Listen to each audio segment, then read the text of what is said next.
Hey, everybody. Welcome to Bearded Baker Banter, the sports podcast. Welcome on this beautiful Thursday in the middle of January. A little cold out there. Welcome, Trent. Beautiful. Yeah, I was gonna say it's another polar vortex we're sitting through. Yeah. It's all right Tired of this though. shit. We're in primetime college basketball slates, and I love it. Yes, we are, which we will get to at the end of the cast here because it's big games this week. So a lot to talk about. We will definitely get to that stuff. But let's start off. I mean, we got one game left here in the college football world. So let's start to look at our national championship here. I know it really wasn't the outcome I'd have believed that any of us wanted. Definitely Trey for sure. But yeah, what? Or just thought was coming. Yeah. I don't know. I didn't see it. I mean, Penn State, Notre Dame game, obviously back and forth. A lot of the game, very tough, kind of tough way to end it. You know, especially when it gets down to it, where it almost seemingly Notre Dame, as long as they can run the clock out, which they did, and kick the field goal. I mean, it's kind of a hopeless feeling. Like I know when all our teams have been in that spot before, and it's like you just want to do something. You're like, please, like bad snap. Please, like fumble the snap or please, something, and it never happens. It never happens. The problem was like that Penn State had so many chances, many chances. Like the goal line play, I think, where they ended up kicking a field goal where Katron Allen, wasn't a good pass, but a little bit behind him on the goal line, he dropped that little out pass, but that was huge. They need to put it on him, and if that happens, that's game over. Yeah. Two interceptions in the last 5 minutes in your own territory doesn't help, especially the last one. That last one, man. 30. Just take it overtime. Like run the damn ball. I know, coaches, they have to think about the player and whatever, but in the post game, they're like, that's not on Drew. It's not on Drew. Well, who's it on? Yeah. Realistically, that. Yeah. Throw it away. Go to overtime. Do not turn the ball. The only thing you tell a quarterback is, hey, whatever you do, don't throw a turnover. Don't cause the turnover. All right. I don't think you actually say that because that's like a bad omen. But that's the only thing you can't do, Trent. So it's the only thing you cannot do in that situation. I will say this: if you watch the post game, which I did, because I don't know, sometimes I like to sit in misery, I guess, because I was miserable after that. Bask in enjoyment. No, absolutely not. Do you have your mic towards you? Yeah. Okay. Now there you go. But what I was going to say, watching the post game stuff. Yeah, and now that you look at it, is you say, hey, just don't throw a turnover, don't turn the ball over. The way he did describe what he was trying to do, which was, I was throwing it away, I was throwing it at his feet, and it just sailed on him. And then kudos to the Notre Dame guy, is typically you don't see a guy maintain that through the ground in that manner. His momentum's coming forward towards the center of the field while the ball is getting intercepted, and he just somehow kept his arm/hand underneath it. So it was a good play. Mm-hmm. I think you're right. You hit the nail on the head. Missed opportunities. They had it constantly felt like after that whole first half, it was complete dominance by Penn State, complete dominance, and it was only a touchdown game. Yeah, touchdown game, and that's kind of the old last year's Super Bowl. Richard popped up. There you go. Last year's Super Bowl, you had a team like the Niners that were completely shutting down the Chiefs' offense.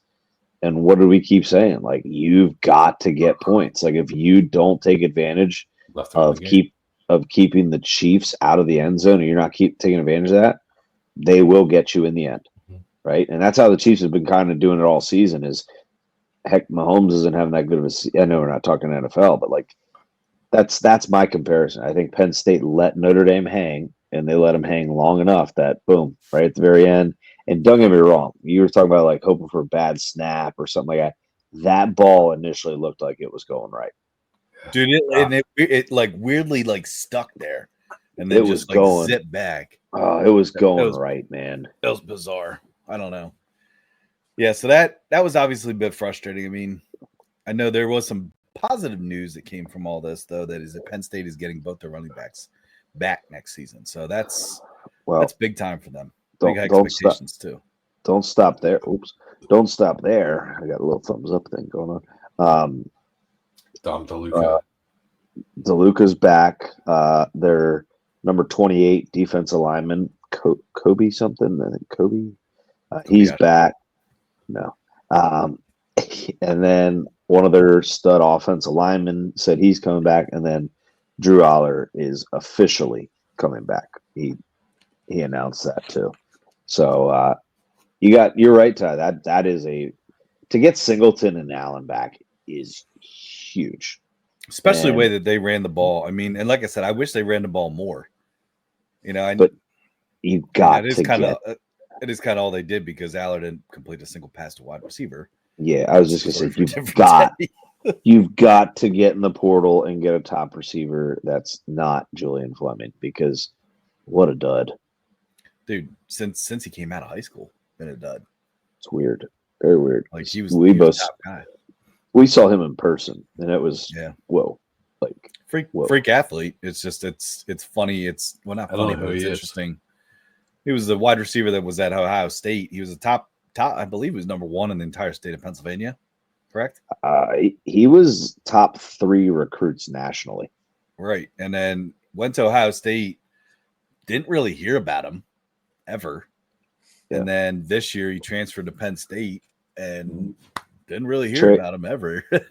Trey, he was a Pennsylvania high school called Southern Columbia. He was not too far from here. So they've got like the record for most state titles because they just clean house at 2A every single year, pretty much.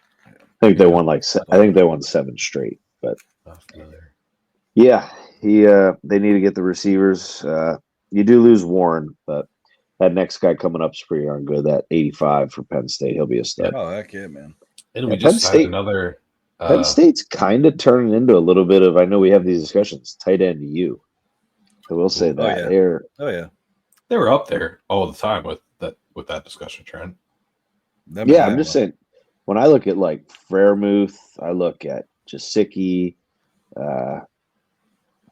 Warren. Who else is there? I'm missing Brady and back in the day. Kyle Brady, I think his name was. Curtis Strange. Mm-hmm. Yeah.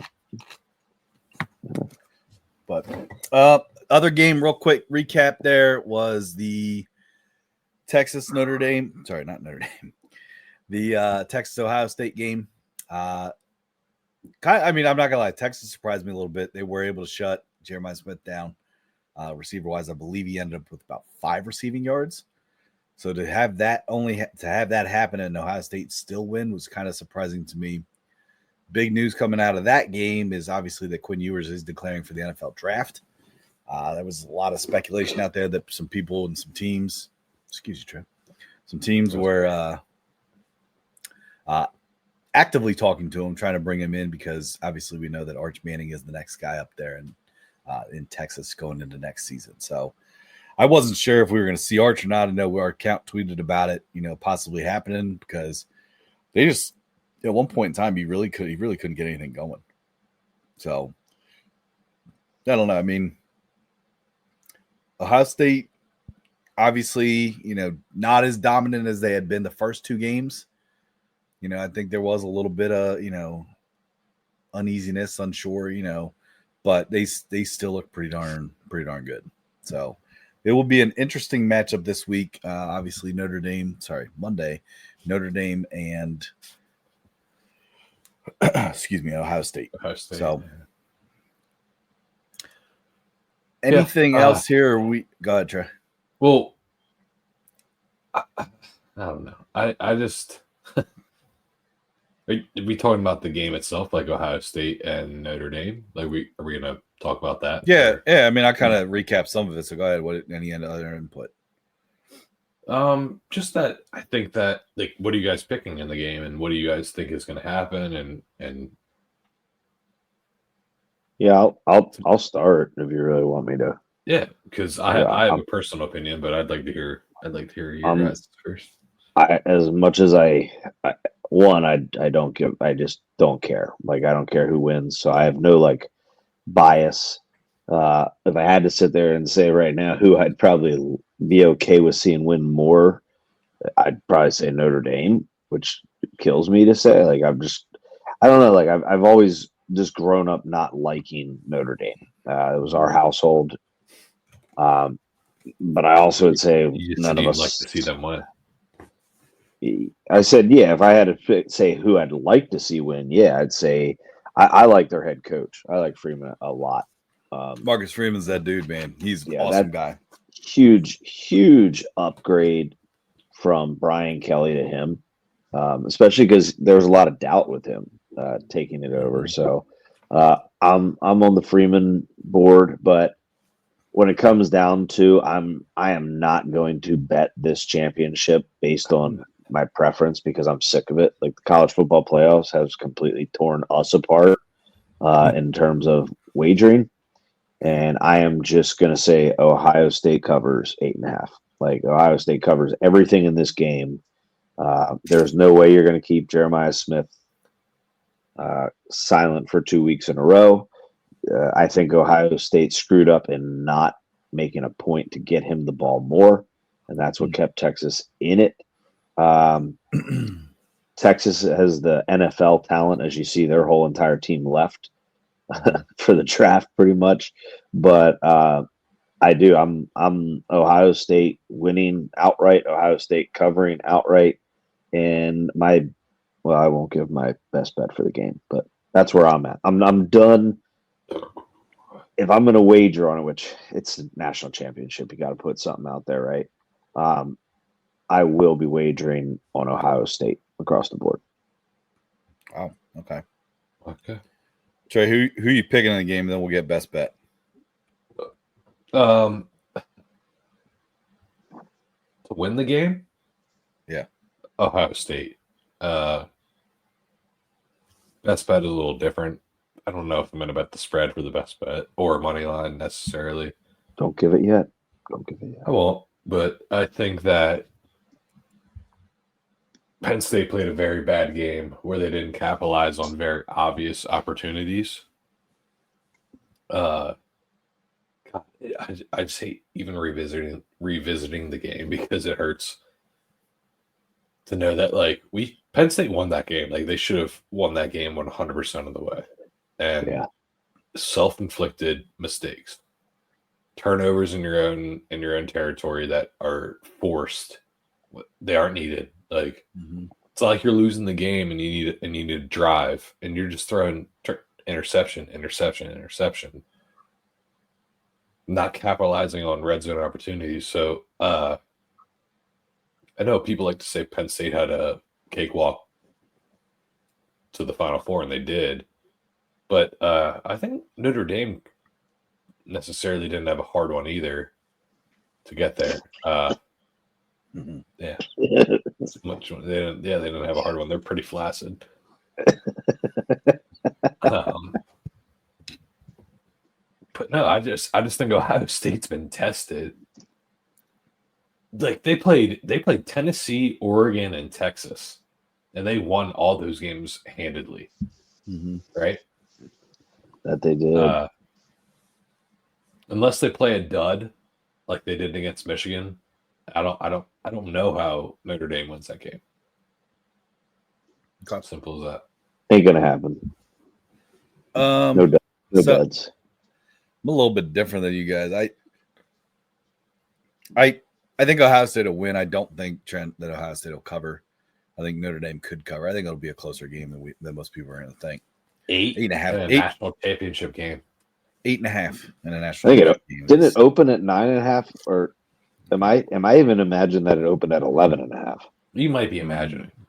Okay, I might be. I don't know. You know, with as much numbers as we crunch, sometimes you dream about them. I'm looking at you a Richard Pop Top shout out because I was just infuriated with the topic we were talking about. But hey, this is a Goose Island variant. Only released on Black Friday by Goose Island. Wow. Ooh, okay, nice. And this one itself is it an IPA? No, it's a stout. Okay. This one itself is 2023. Can you guys see that? Yeah, a little bit. I just crack up because I'm pretty sure Trey might hold the record for shortest dry Januaries I've ever met in my life. He's done it 2 years in a row. Yeah, well, none of our listeners knew that, Trent. So thank you for exposing me for my failures. It's funny. Yeah, it's really funny. It's really funny that I didn't want to drink, and here I am drinking, man. New Year's Eve night. Yeah, this will be the last one for a while. I go, why? No, dry January, man. I go, you're actually doing that? I go, absolutely, gonna do it. I think it was January 2nd or 3rd. It was like 4th or 5th. Yeah. Like, hey, how's that dry January going? Shut up. Yeah. Hey, we're beer guys that like beer. It's okay. Yeah, that's cool, Trent. I'm just a failure. It's okay. You'll bounce back. We got I don't want to. I should do. Just say something about November. But I should do like dry February. It's the shortest month, so that's when it should be. Yeah, you're right. It's not leap year, is it though? Is it a leap year though? Well, then you don't do it. How many months have 28 days in them? 0. 1. Except other than February. Actually, 12 of them do, Tyler. Ah, shit. Stupid. That was a good one. Oh, yeah, that's stupid. He's all right. He's tricky when he's drinking. All right. Hey, you ready for the segment? Let's do it. Bearded Best Bets.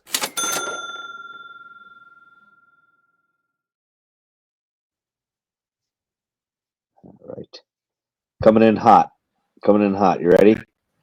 Yeah. Ohio State first quarter spread -2.5. Ooh, okay. All right, I'm coming even hotter. Ooh. Notre Dame first drive punt -140. Ooh. Yeah, that's a little bit of a niche for you. Yeah. Yes. Been trying that a little bit here in the playoffs, and I think Ohio State's defense can hold them at least the first time until they figure it out. Notre Dame seems to start a little bit slow offensively. I'm under 45.5 points. Do you one better there, Trey? It's 46.5 on DraftKings. Shout out Bingo DraftKings. bongo. Yep. There you go. Double down. All right. Terrible. This is equivalent to that year that it was the Patriots Seahawks Super Bowl. Oh, that was terrible. Right? Yeah, nobody cheer. If it ends up being as good of a game, excellent, right? But it's really hard. It's really hard to be vested. Can I be honest with you guys? Don't want to be honest? I'm going to be 100% honest. I don't want you to lie to me. Yeah. Don't. Well, then you're not going to want to listen to this. Well, no, you will want to listen to this because I'm not going to lie to you. I want Ohio State to smack their ass. I want them to bend them over and spank them till their cheeks are like chapped red. And the reason being, was that a lie? Was that a lie or was that the truth? No, that's the damn truth. I'll tell you that. You want Ohio State to do that? Oh yeah, I want them to bend them over their knee and spank them till their asses are chapped raw and they might be bleeding a little bit. Oh, this is disturbing. A little too much. Okay. Jesus, yeah, you crossed the line. Oh, I'll put the explicit memo on it and we'll call it a day. But the reason being is because I've had friends, not going to name names, Penn State players, Penn State haters, not players, that have just messaged me nonstop about the game, Notre Dame beating them, etc. And some of those players or some of those haters are also like SEC guys, like fans of SEC teams. And I want Ohio State to absolutely throttle Notre Dame by like 30 points, just to show that the SEC is the daddy conference of college football. They're the daddies. You mean the Big Ten? Or yeah, sorry. Yep. Wow. Majorly misspeaking. Yes, the Big Ten. Big Ten is the big daddies of college football. All and right. I think that is proven this year. I think it was questionable during the year, but this playoff and this bowl season as and I don't know who it was that said it. It was that NIL and the transfer portal kind of equaled everything out and made this a level playing field, and that the SEC, who's probably illegally getting away with paying players to pay for them. Allegedly. Yeah. But I just love seeing the Big Ten just dominate college football. Yeah. So I hope Ohio State throttles Notre Dame. I think it's also better too. I mean, not even just Big Ten, that they have done away with like the split in the conference, where it's like, hey, it's just the Big Ten. Yes. You know what I mean? I mean, obviously they all did that, but I'm saying I think that was good to have, because remember how we talked about how lopsided it used to be, where it's like, here's all your powerhouses, and there's Wisconsin. Here's Wisconsin. Or Iowa, yeah. And Iowa, yeah, that was it. Oh, shout out Iowa, George Kittle jersey. Yeah. I guess. Punts, and more punts. Yeah. So that kind of brings me I don't want to get out of college football yet. There's going to be changes, I think, to the playoff and also conferences again. And I don't know. I just feel like conferences need to go away in college football. I think that's starting to become more relevant, especially after Franklin's comments and everything else, is like everybody should be in a conference.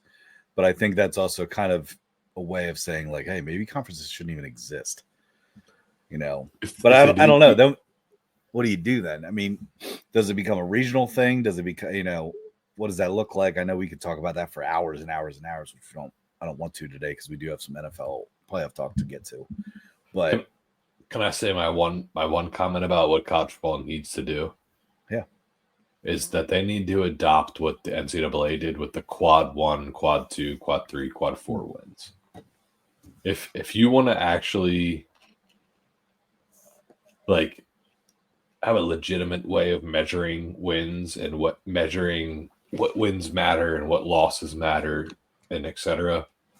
Because I think that was a big debate this year. You need to do that. You need to do, if you're a home team and you're a top 25, that's a quad 1 win. If it's away, and you're beating an away team that's top 50, that's also a quad 1 win. Like they need to do what the NCAA basketball does in terms of wins, so that way they can measure it and be standardized. Yeah, no, I can see that happen. That would help in terms of the playoff then, if you do eliminate conferences. Yeah. So, yeah. What are your thoughts, Fair enough. I'm very eager to see conferences go away, and the reason I say I'm eager, I'll be anxious to see how it's managed. I think we've proposed a couple pretty cool ideas on being able to potentially do that at some point, but I just don't see how it's like feasible at this point. Like you can't do an NFL model. Too many teams, right? Too many schools. You just can't do it, right? The NFL has 32 teams, correct? Mm-hmm. Right. So it's like you just 32 teams. Well, there's so much more than just 32 teams at the college level. But I'm anxious to see where it goes. I totally think things will change for the playoff itself. And what I mean by that is I think you'll see. I do think that you will see the seeding be different. I don't think it's going to follow the same way. I think after the first round they're going to reseed, even though that wouldn't have mattered this year. One thing I hope that doesn't go away is the home aspect. Teams that play in the first round deserve to have that home playoff game. I think it's awesome. As much as they want to talk about ticket costs and prices and students being gone on break, but I don't know. I'm soon ready to see. To be quite honest with you, if you want to do it something like the NFL, I think you do still need to have conferences, but I just think, and to keep this short, I think you have to have power conferences and then sub power conferences, kind of like they already do to some degree, right? And I think you need a relegation system. That's my thought. Is teams that finish in the bottom 3 of the big conference versus a team that win, or something on those lines. And then what you do with those sub conferences is you have your own form of a playoff there, like we talked about, like an NIT. Like you're going to take those winners, and then they get to compete for a form of their championship, and that top team in those sub conferences get to move up to the big guys. Too. Bowl games, yeah. too. I just that's something to me that makes it all a bit more competitive. It gives a lot more guys a lot more reasons to play, and I think it's going to be meaningful football. Like, will you get some teams that just stay buried? Absolutely, you're going to. But you're also going to get those teams teams that just stay in like limbo. Like, let's say, for instance, back and forth. Well, I just want to get to one more thing. Is SMU the way that you can avoid teams staying in the basement is that's where NIL is going to come into play. Yeah. So, and I know some schools made a disadvantage, but you know what? Big ass universities fork over some damn money then, because you all keep it for yourself at the very top. So fork it over if you want to see your sports teams have success. But if Tyler, you don't have anything to add, I mean, I'm ready to go. Let's go to the. I'm good. I'm ready for NFL. Yeah. Let's go with big boys. So divisional round is set. First game starting this Saturday: Houston Texans versus the Chiefs at 4:30. Second game on Saturday is the Washington against the Detroit Lions. And then Sunday, I only call them Washington. And then Sunday, it's the Rams versus the Eagles at 3:00, and then Ravens Bills at 6:30. So, I mean, some interesting stuff to kind of take away, because I don't want to necessarily recap a ton from last week, because last week was last week. But I don't know. I mean, there was definitely some teams that I think limped into this next round. I mean, I don't think the Eagles. Why don't you want to recap anything from last week? I was gonna say I would like to give it not every game, but we do got to talk about that. And that's fine. I mean, then here I'll start with this one. Is I think the Eagles, while the Packers, sorry Trey, but the Packers played horribly. I don't think the Eagles looked that good. I mean, the fact that they were only up 10-0 or 10-3 or whatever at halftime. Go ahead. Let them finish. No, sorry, go ahead.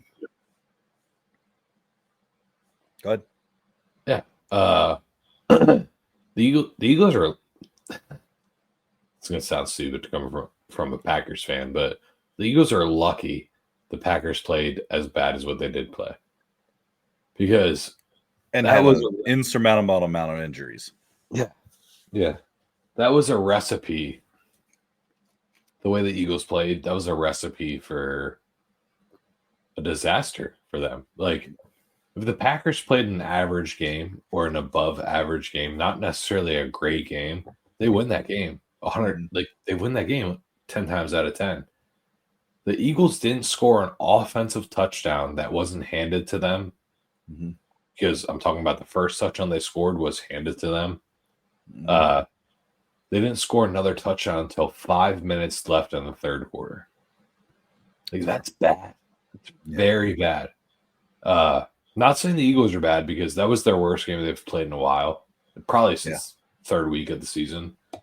They'll probably play better here on out, but looking back, it's just very hard to. I don't know. I don't want to get too into it. I'm a Packers fan, but so Jordan Love needs to be better. Like, he does. Like, you paid him money.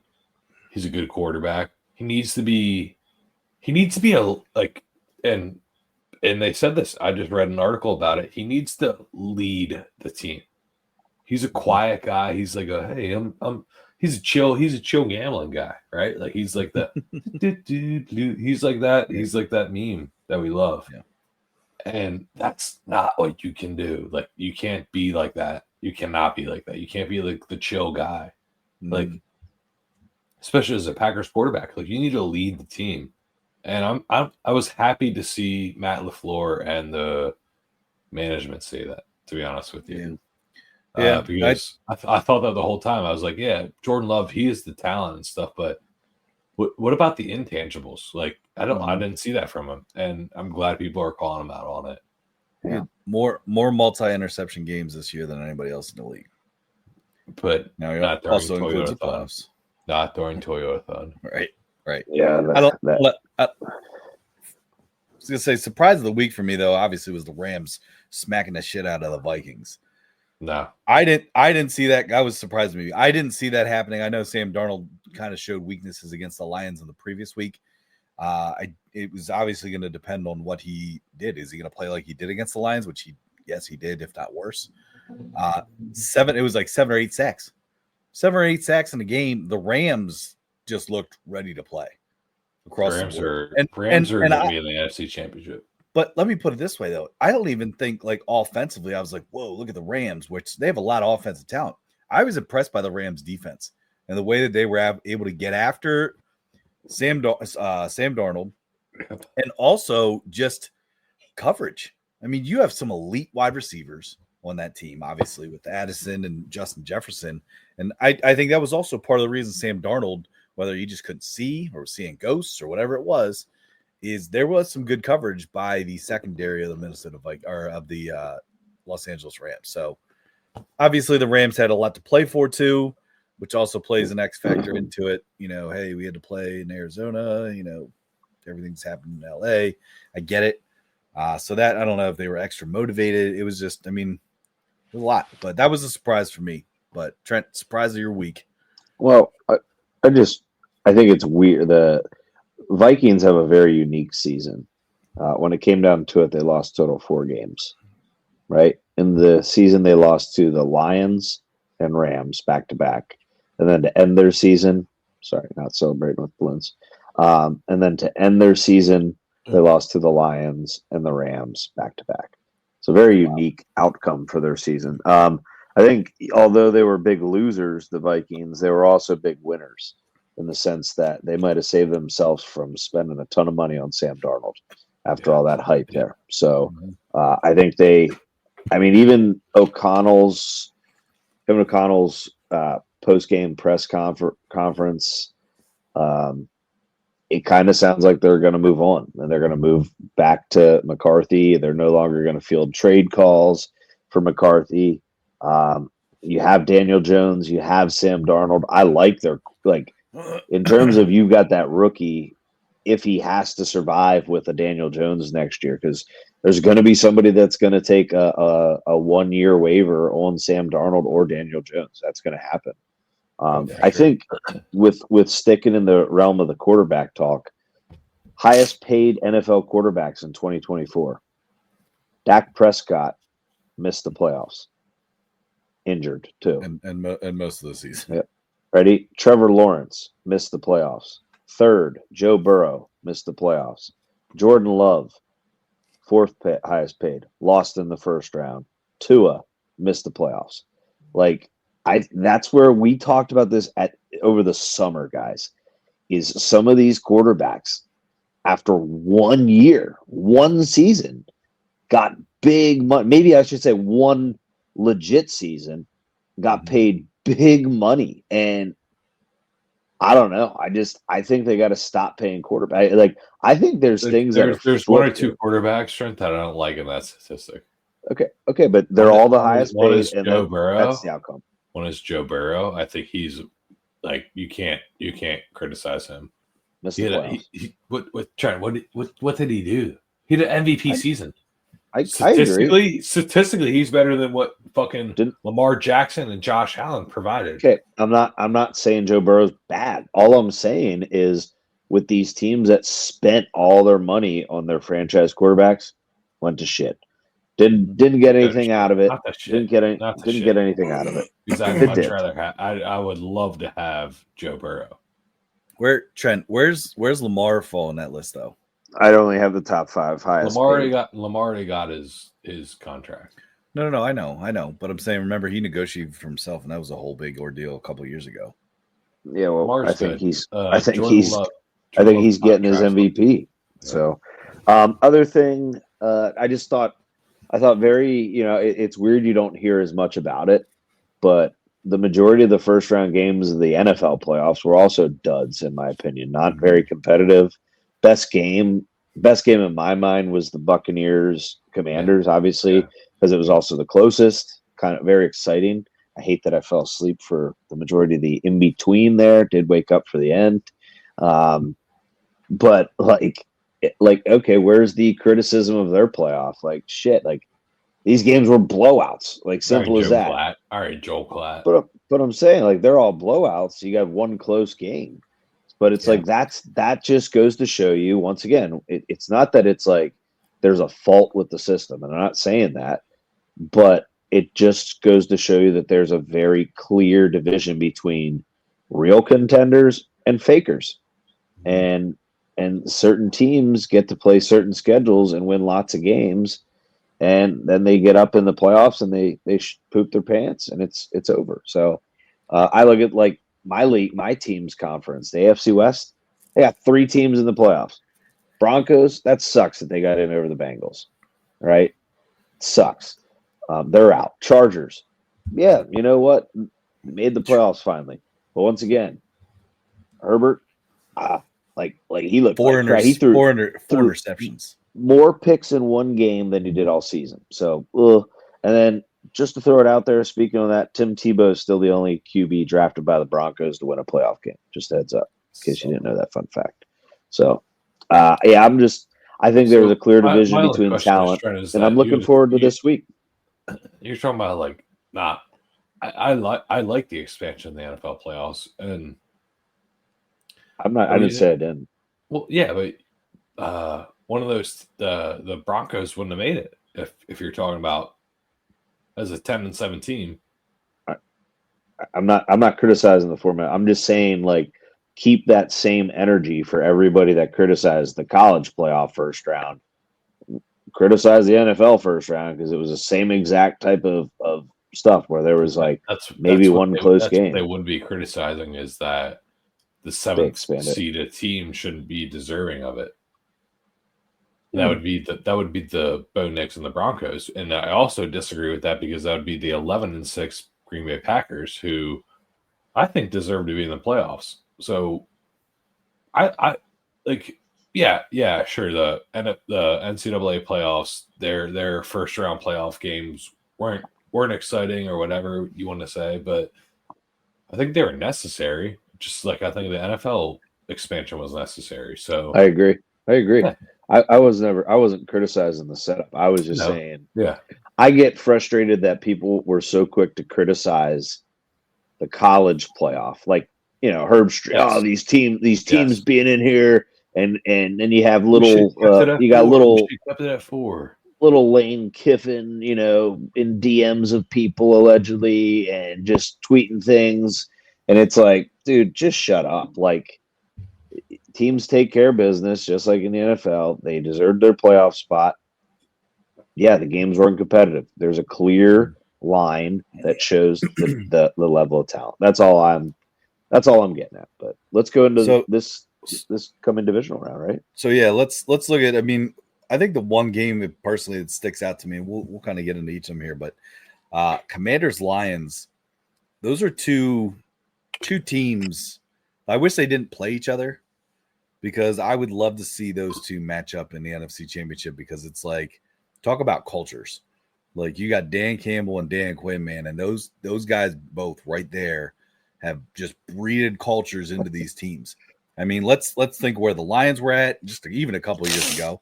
Let's think about right there, Trey. Yeah, good. Jeez. And then you're talking about the Commander. It was super loud. Commanders and what they built, from where they came from under the Snyder ownership and everything else. It's like, I don't know. I'm excited for that game. I'm glad that's a Saturday night game. I think that'll be a fun one to watch. But picks, best bets. What do we want to do? Yeah. I mean, let's first game up. What do you want to, Tyler? Go ahead, take it away. Let's just do picks here. So let's go. We're just gonna do picks, and then we'll get into any best bets that you guys have. Okay. All right. So first game, Texans Chiefs. Trey, who's your winner? My winner is man.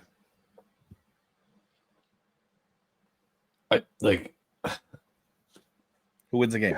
That's so tough. The Chiefs. I'm gonna go Chiefs. Okay. Trent, who wins the game? Yeah, Chiefs win. I think Chiefs win. I think it's a close game though. I think the 24 days off is gonna hurt them a little bit. Yes. Exactly. Next game, Commanders Lions. Lions. Trent, Lions. Trey. Commander or Lions. Sorry. Lions. I'm going to go Lions as well. So we're all on the Chiefs and Lions so far. Next, you got the Rams and Eagles. Trey, who you got? Rams, Eagles. Rams. Trent? I think the Rams are going to have a way to win this. We'll find a way to win this. Yeah, supposedly snowy Sunday. I did see that. Do you think that hurts or helps the Rams though?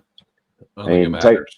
You would think an indoor team from LA would hurt, but I don't think it matters either. I think the Rams they got something clicking. Okay, yeah, I like the Rams as well. I think looking at lines and stuff, which we'll talk about in a little bit. I think it might be one of the first times that I like Sean McVay more than an opposing coach. It's fair enough to say. I actually don't hate Sean McVay. I shouldn't say. I love Sean McVay. I don't like sometimes how he goes down and runs the end zone. I think he is an asset.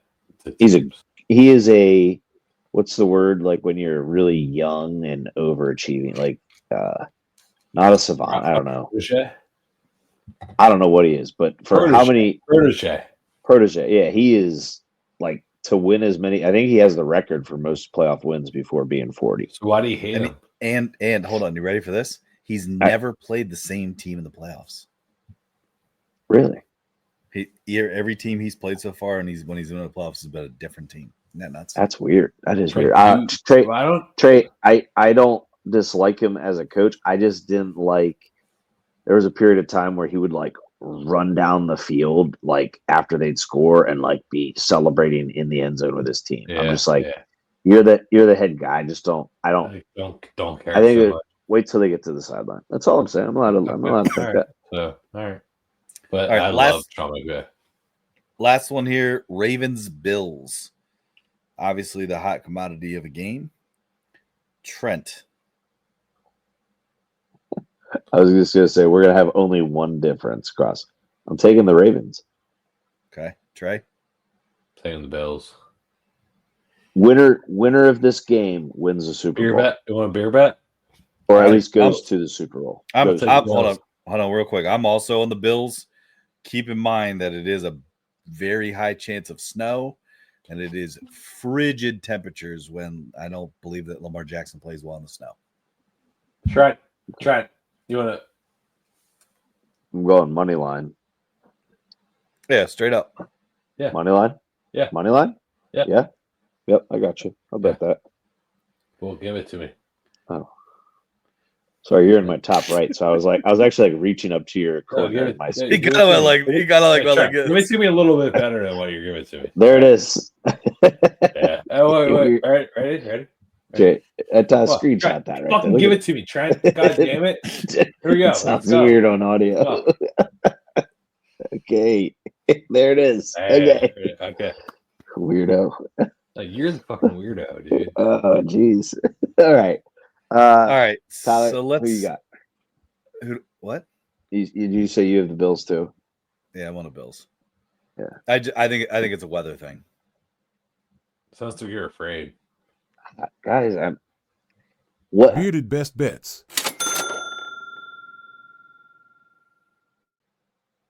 Whoa! You weren't even gonna let me comment. No, it wasn't. Nope. Stay muted. That time? Dang it. I said, what type of defense, Tyler? What do the Bills sit in? No, I understand. Dude. What do they sit in? What you're saying? A cover Are two you shell. like trying Cover to two. justify They this sit is- in a cover this two is shell. stupid. I'm speaking where I look at looking at what the Bills like to sit in, which is a two high safety. Look, what does that open up when you sit Make with it two high better, safeties? man. Run game. What do the Ravens do the best at? Run game. He doesn't have to throw that well. He's got to throw average to win this game. So make a best bet, you little pussy. Oh, for that game, you want to jump right with that since we're talking about it? I got Ravens money line best bet. We already made a best bet against that. No, we made a No, beer that's bet. his best bet. Whew. All right. All right. So Trent, yours is Ravens money line. For Trey, that what's game, your best, if we're doing what's your bet? Yeah, what's your best bet in the Ravens Bills game?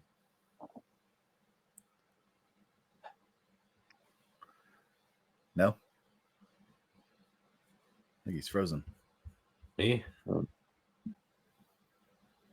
So I'm gonna be Bills. I'm gonna be Bills money line is also my best bet in that game. Let's Me work too. backwards. We got Eagles. Okay, I got Eagles Rams.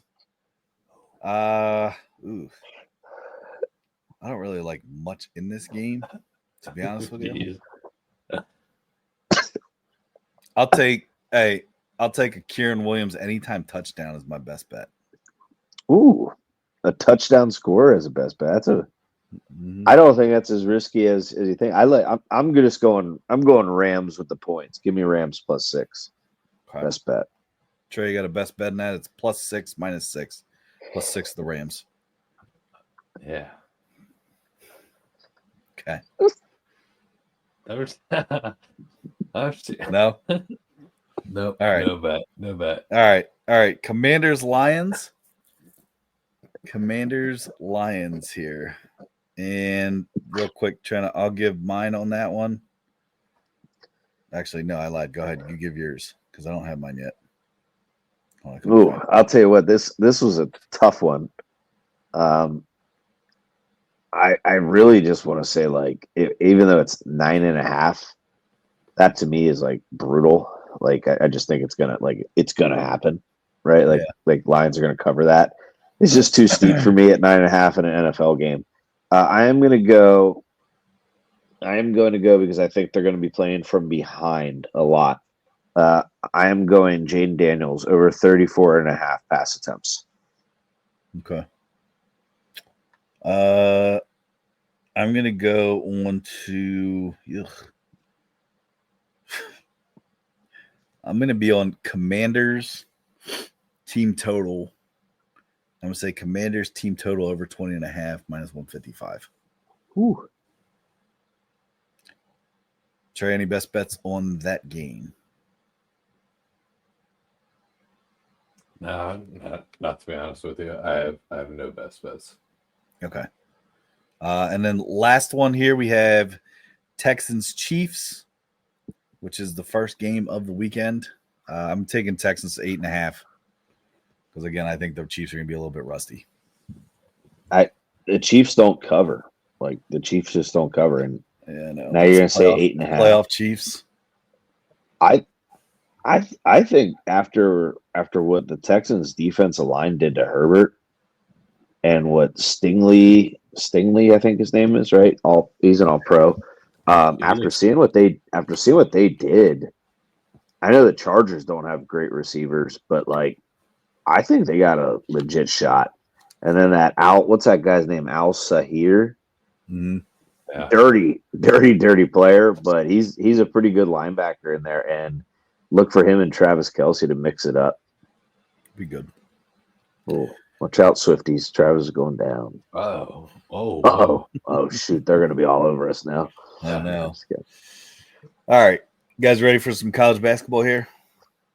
Yeah, let's get into it, man. It is hard. It makes to be productive on a weekend hard because just knowing there's 130 games on a Saturday, it's I've got to make sure that I get up and do something productive. Yeah. I think big game from the other night. I mean, obviously, you had a couple of big matches. We had the Ole Miss Alabama, where Ole Miss actually took care of business. Mississippi State, Auburn. Auburn took care of business as they were predicted to. The Kentucky Texas A&M, I was kind of wondering which buzz would show up, if it was undercover buzz or regular buzz. And regular buzz showed up to start, but then undercover buzz kind of came out and took it away. Kentucky ended up winning that one 81-69. Florida losing a close one was tough, especially after a couple of big wins that they've had. Duke destroyed Miami, which was just a massacre. And then even last night, looking at the Kansas-Iowa State game, Iowa State has Kansas' number.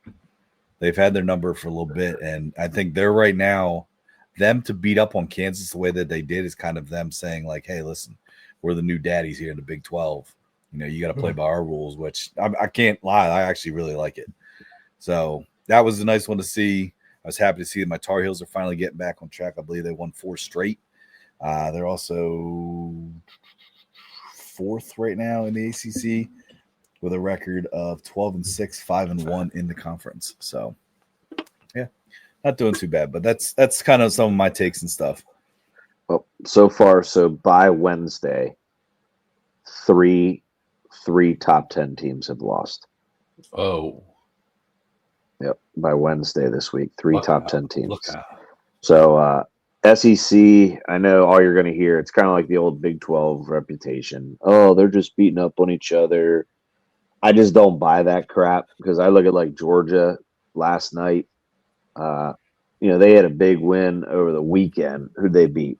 Who'd they knock off? Was it Florida? No. I forget. They beat it was either Florida or Kentucky. Oh, no, they beat Kentucky because I think we were on Kentucky. Georgia knocks off Florida over the weekend, gets absolutely massacred. They get massacred by Tennessee tonight. So Kentucky and Oklahoma. Yeah, so I think there's a little bit of I think there's some frauds in the SEC. Mm-hmm. I think there's some fluffed records from pre-conference play, and then then they benefit from a very, very loaded conference. So their strength of schedules are strong. I'm going to name 3 teams that I would say to keep an eye on that are looking extremely.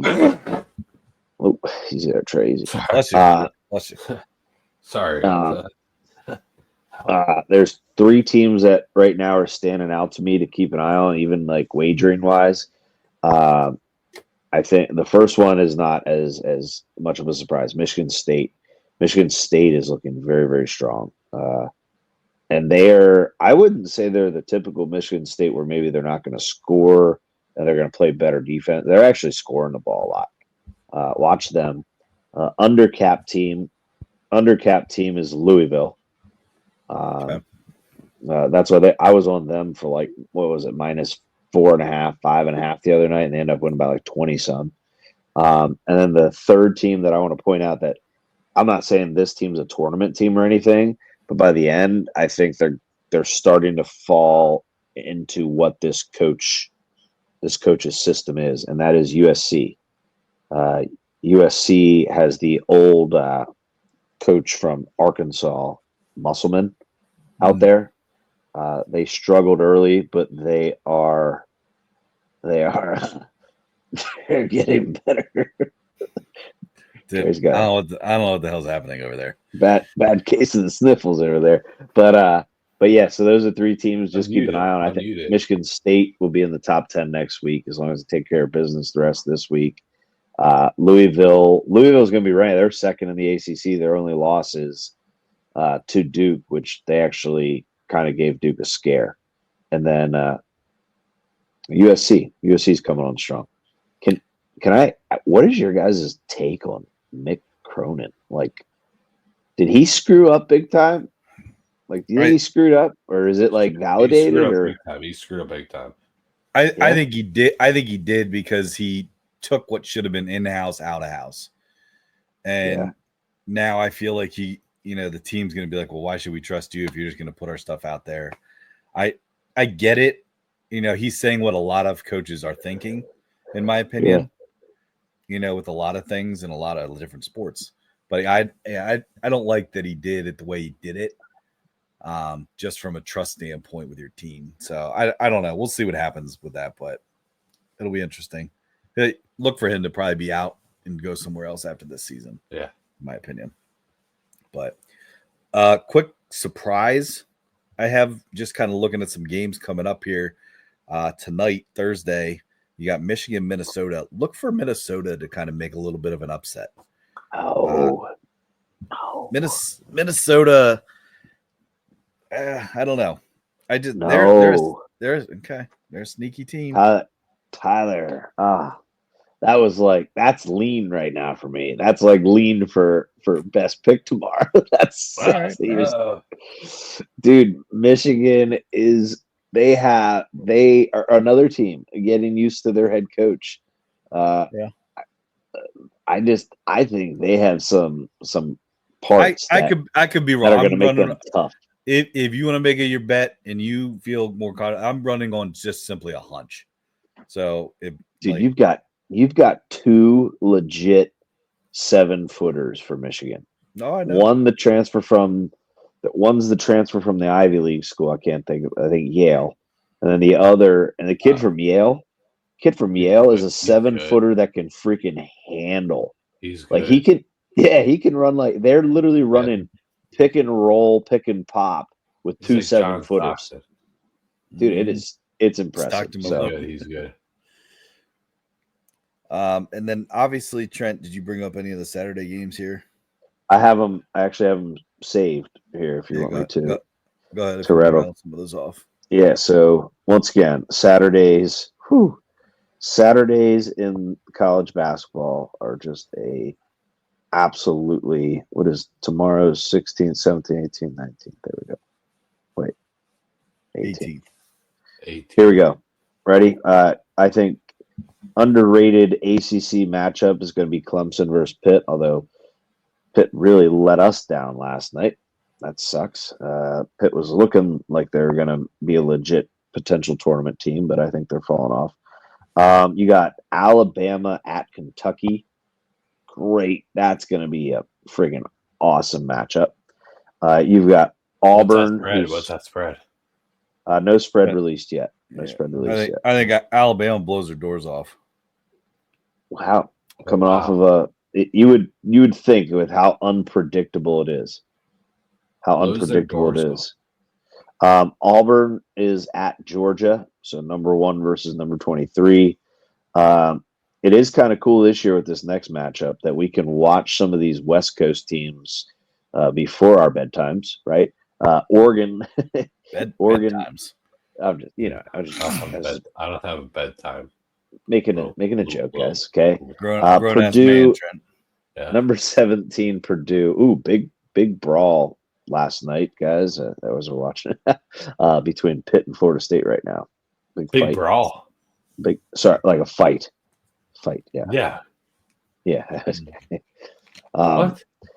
Yeah, there's a fight right now post game. But Purdue, Oregon play 3:00 on Saturday. It's number 17 versus 13.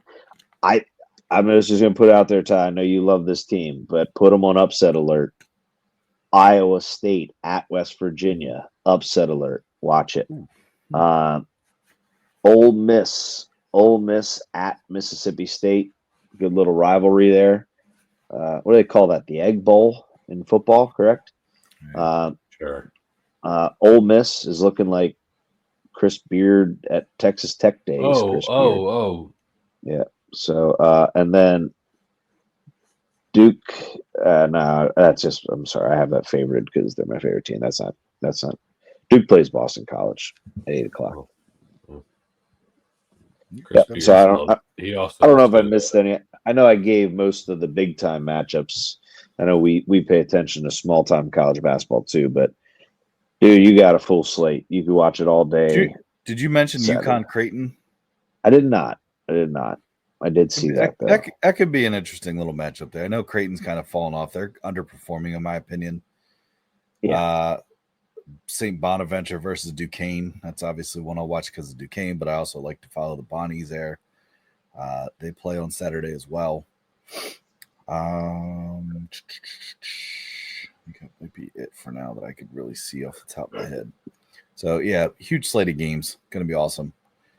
Just like most Saturdays, especially now that we're losing football. I also would like to say this, that as much as I was on Furman there earlier on in the season, they're a bunch of frauds, man. Yeah, a bunch of frauds. Shit, yeah. Dude, last night, game 3.5 was the spread. They won by 3. Fuck them. 3 points. So I'm staying away from them currently right now. No, I'm still on my Arlington team. Still on my I'm still on the Bonnies, and they barely. Trent, I know you said about them being overcapped. Just be careful. 13.5. They won by 14. So I'm just saying. I just think be careful. I haven't bet them in a while, just because I agree they're getting some big numbers. But yeah, they're putting them double-digit favorites now every freaking night of the week. Yeah. I think it's because everybody started making money on them, because you probably got freaking Wojbaum up there saying, "Dude, did you see our spread? Make sure you wait." Yeah.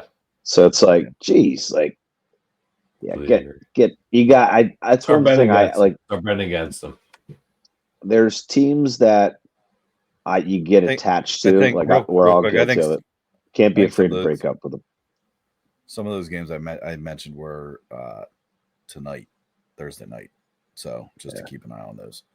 But yeah, it's looking good. I don't know. One of my teams that I am back on is Cleveland State for sure. So I like taking their weird games. I used to take them all the time in the team or the total points over. But right now I like them in certain matchups. And I'm really kind of hitting that first half money line on some of these teams too. So we'll see. Trying to find a niche, man. It's hard to find a niche, and it's hard to find a niche in college basketball because we can't bet on college like player props. So that sucks. But Tyler, what the old Cleveland State coach now at Missouri, big win over Florida last night. I know. That's one I kind of fell for that a little bit when he was the coach there for a while, and they let me down a lot. It wasn't the same as betting on Cleveland State, so I've stayed away from Missouri since he's been there. But maybe I'll pick it back up. But I'm heading out, fellas. All right. Love you guys. Anything else? Everybody have a great weekend. All right, man. Enjoy it. All right. Trust you guys. Right. Love you. All right. See you, bud. See you, bud. Peace.